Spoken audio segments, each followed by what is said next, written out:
Welcome to Aadhira's kitchen 222 YouTube சேனலுக்கு உங்களை அன்போடு வரவேற்கின்றேன். நல்லதை நினைப்போம் நல்லதே நடக்கும்னு சொல்லி இந்த பதிவை நான் ஆரம்பிக்கிறேன். இது என்னுடைய இன்னொரு சேனல், ஆதிராஸ் கிச்சனுடைய இன்னொரு சேனல். இதுக்கும் உங்களுடைய ஆதரவும் உங்களுடைய சப்போர்ட்டும் கிடைக்கும்னு நான் முழுசாக நம்புகிறேன். வீடியோக்குள்ளே போகிறதுக்கு முன்னாடி நம்ம சேனலை சப்ஸ்கிரைப் பண்ணி வச்சுக்கோங்க. அப்படியே லைக் பட்டனையும் கிளிக் பண்ணிங்கன்னா எல்லோருக்கும் இந்த வீடியோ சென்றடையும். வீட்டில் இந்த மூலையில் விளக்கேற்றுங்கள், குடும்பம் செல்வ செழிப்புடன் இருக்கும், கடன் அடையும், நிம்மதி பெருகும் அப்படின்னு தலைப்பு போட்டிருக்க இல்லைங்களா? அது என்னென்னு பார்க்கலாம். விளக்கேத்தன வீடு விளங்கும், ஊருக்கு முன் விளக்கேற்று உயர்ந்த குடியாகும் அப்படின்றதெல்லாம் நம்மளுடைய முன்னோர்கள் சொல்லி நம்ம கேட்டிருப்போம். நம்ம தாத்தா பாட்டிகள்லாம் எப்போவுமே சொல்லுவாங்க, முகத்தை கழுவிக்கிட்டு போயிட்டு மாலை நேரத்தில் காலையில் எழுந்து குளிச்சுட்டு நீங்கள் தீபம் ஏற்றுனீங்கன்னா மிக மிக அதீத பலன் நம்ம வீட்டுக்கு ஏற்படும். அது நம்ம பூஜை அறையில் ஏற்றுற விளக்கு. பூஜை அறையில் எப்போவுமே ஏற்றுங்க. இப்போ நான் சொல்கிற இந்த மூலையில் நீங்கள் விளக்கேற்றி வச்சு பாருங்கள். சப்போஸ் எதனா ஒரு பொருள் இருந்தால் கூட அந்த இடத்துல ஒரு பீரோவோ இல்லை ஒரு டேபிளோ ஏதோ ஒன்று இருக்குதுன்னு வச்சுக்கோங்களேன். அதை முதல்ல நான் சொல்கிற அந்த மூலையை நீங்கள் கண்டுபிடிச்சிக்கோங்க. என்ன மூலை அப்படின்னு பார்த்தீங்கன்னா, எப்போவுமே நம்ம கற்பூரம் காட்டுறோன்னா, நீங்கள் வீட்டில் எப்போவுமே கற்பூர ஆரத்தி காட்டும் போது ஒரு மூலைக்கும் காட்டுங்க. ஒரு மூலையிலையும் நம்ம முக்கியமான மூலைகள். வீடுன்றதுனாலே அதில் எல்லோரும் இந்த சொல்லுவாங்க இல்லைங்களா, வாஸ்து சரியில்லை அப்படி இப்படின்னு எதனா ஒன்று குழப்பி விட்டு போவாங்கன்னா பயப்படாதீங்க. நான் சொல்கிற இந்த இதை நீங்கள் ஃபாலோ பண்ணிங்கன்னா கண்டிப்பாக சொல்கிறேன்ப்பா, நான் என் பிள்ளைங்களுக்காகவும் என்னோடய சகோதர சகோதரிகளுக்காகவும் நான் நிறைய டிப்ஸு அந்த சேனல்லையும் நான் போட்டிருக்கேன். இதுலேயும் நான் தொடர்ந்து உங்களுக்கு நான் சொல்கிறேன். அது எந்த மூலைன்னு பார்த்தீங்கன்னா வடகிழக்கு மூலை. வடகிழக்கு மூலை என்பது மகாலட்சுமிக்கு உரிய மூலையாகும். அந்த மகாலட்சுமி வசிக்கக்கூடிய இடமாகும்.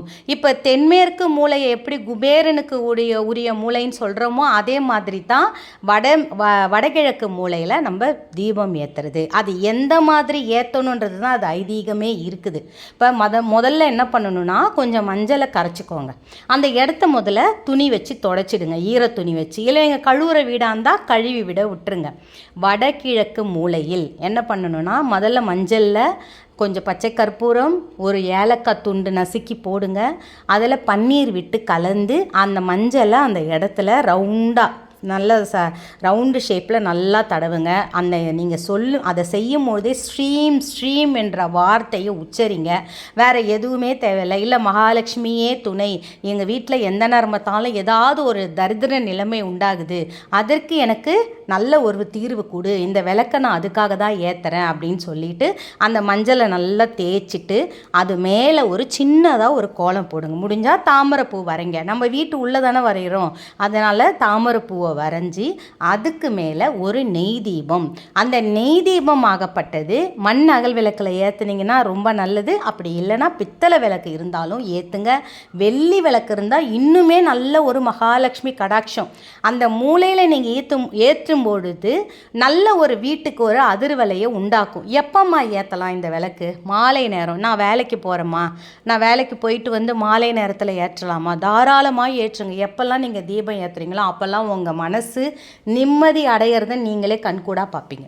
அந்த தீபத்தை ஏற்றி வச்சுட்டு நெய் தீபம் நீங்கள் என்ன வேண்டுதல், பணத்துக்காக நான் ஒரு லோனுக்காக ரெடி போகிறேன், இந்த பணம் இருந்தால் நான் எனக்கு இதை வேலை முடிஞ்சிடும், இந்த வீடு எனக்கு கிடைச்சிரும் அப்படின்ற எந்த ஒரு வேண்டுதலாக இருந்தாலும் அந்த மாதிரி நீங்கள் ஏற்றுங்க. வீட்டில் இருக்கிறவங்களுக்கும் அந்த செல்வ செழிப்பு கிடைச்சி வீடும் நல்ல ஒரு செல்வாக்குடன் உயர்ந்த நிலைக்கு செல்லும்.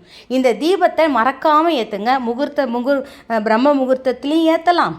அப்படி இல்லைனாலும் நீங்கள் குளித்து எப்போ முடிக்கிறீங்களோ அப்போ கூட வீட்டில் இருக்கிற இல்லத்தரசிகளாக இருந்தால் குளித்து முடிச்சுட்டு அந்த நேரத்தில் போய் கூட அந்த இடத்துல நீங்கள் தீபம் ஏற்றி வைங்க. நெய் தீபமாக இருந்தால் ரொம்ப நல்லது. நெய் தீபம் இல்லைன்னா பரவாயில்ல, நல்லெண்ணெய் ஊற்றி அதில் ஒரு டைமண்டு கற்கண்டை போட்டு கொஞ்சம் இந்த ஜவ்வாது பொடி இருக்கு இல்லைங்களா, அதையும் போட்டு ஏற்ற அந்த மனத்துக்கு மகாலட்சுமி அழையாத விருந்தாளியாக நம்ம வீட்டில் வந்து அமர்ந்துடுவாள். நல்லதே நடக்கும், வெற்றி நிச்சயம், வாழ்க வளத்துடன் சொல்லி இந்த பதிவு நான் நிறைவு செய்கிறேன். இன்னொரு பதிவோடு உங்களை நான் மீட் பண்ணுறேன்.